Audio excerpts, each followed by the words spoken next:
Seorang lansia bernama Ikomang Griya 70 tahun asal Banjargriya Tegah menjadi korban perampasan uang saat menyabit di rumput di sawah belakang penginapan Lahar Mas Karangasem.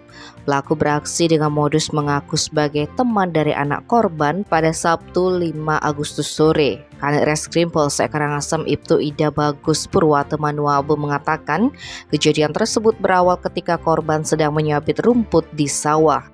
Kemudian korban didatangi orang tidak dikenal. Pelaku ketika itu meminta uang kepada korban sebesar Rp200.000 dengan alasan anak korban mobilnya rusak.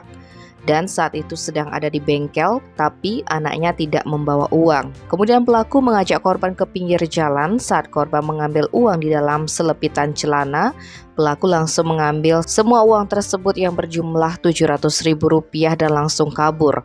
Korban pun sempat meminta tolong dan memegang bagian belakang sepeda motor pelaku. Tapi pelaku berhasil kabur dan langsung tancap gas. Korban sempat terseret sepeda motor pelaku sehingga korban mengalami luka di bagian tangan dan kaki. Ibtu Manuabe menambahkan sebenarnya peristiwa tersebut tidak dilaporkan korban. Namun karena sempat diposting di media sosial, pihaknya tetap melakukan penyelidikan lebih lanjut dengan mendatangi lokasi kejadian dan meminta keterangan dari korban. Manuabe juga menambahkan modus ini sama persis dengan modus yang terjadi di wilayah desa Serayu Barat beberapa waktu yang lalu. Saat itu pelaku juga mengaku kenal dengan anak korban dan mengatakan anak korban tersebut juga sepeda motornya rusak tapi tidak punya uang.